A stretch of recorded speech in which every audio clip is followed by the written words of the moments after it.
Sunamganj medical কলেজের ৬ দফা দাবি না মানলে কমপ্লিট শাটডাউন ঘোষণা। গৌরাঙ্গ বিশ্বাসের প্রতিবেদনে বিস্তারিত।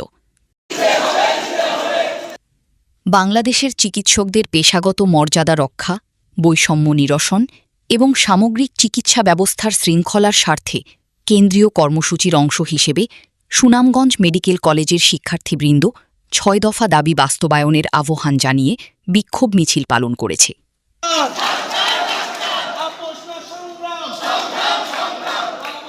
আমাদের যে পুরা বাংলাদেশে আন্দোলন চলমান, পুরা বাংলাদেশের আমাদের যে ইন্টার্ন ডক্টর সোসাইটি এবং ডাক্তার যে সোসাইটি আছে সেই প্রতিনিধিরা আমাদের এই আন্দোলনের গতিপথ নির্ধারণ করতেছে।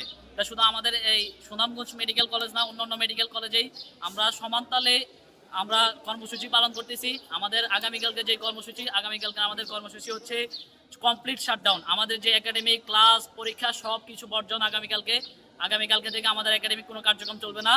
এবং আমরা আমাদের ৬ দফা দাবি আন্দোলনের জন্য, দাবি আদায়ের জন্য আমরা আগামীকালও মানববন্ধন বিক্ষোভ কর্মসূচি পালন করব। এবং সোমবার সকাল ১১টায় সুনামগঞ্জ সদর উপজেলার মদনপুরে অবস্থিত মেডিকেল কলেজ প্রাঙ্গণে এই কর্মসূচি অনুষ্ঠিত হয়। বিক্ষোভ কর্মসূচিতে বক্তব্য রাখেন প্রথম ব্যাচের শিক্ষার্থী রাফাত রেজা আকাশ, তোফায়েল আহমদ, দ্বিতীয় ব্যাচের শিক্ষার্থী মোহাম্মদ সাইদুল ইসলাম, প্রিয়াস চন্দ্র, ফারজানা আহমেদ মিম, চতুর্থ ব্যাচের শিক্ষার্থী তানভীর হোসেন, ষষ্ঠ ব্যাচের শিক্ষার্থী শীর্ষিন্দু বিশ্বাস প্রমুখ। শিক্ষার্থীদের ৬ দফা দাবিসমূহ হচ্ছে: স্বাস্থ্য শিক্ষা ও পরিবার কল্যাণ বিভাগ কর্তৃক ১৯ মে ২০২৬ তারিখে জারিকৃত এফসিপিএস ট্রেনিং সংক্রান্ত বৈষম্যমূলক সিদ্ধান্ত স্মারক নং ৫৯-০০০০-১৪০ ১৬/১০/২৫/৩৩৬ ৪৮ ঘণ্টার মধ্যে বাতিল করে নতুন নির্দেশনা জারি করতে হবে। বিসিএস স্বাস্থ্য ক্যাডারে প্রবেশের বয়সসীমা ৩৪ বছর করতে হবে।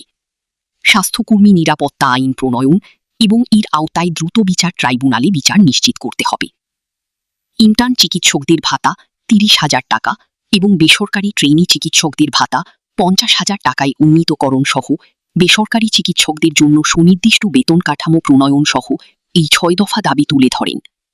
অন্যথায় দাবি আদায় না হওয়া পর্যন্ত সুনামগঞ্জ মেডিকেল কলেজের প্রথম থেকে পঞ্চম বর্ষের শিক্ষার্থীরা আগামীকাল ৯ জুন থেকে প্রতিদিন সকাল ১১টার পর থেকে সকল একাডেমিক কমপ্লিট শাটডাউন কর্মসূচি পালনের ঘোষণা দেন।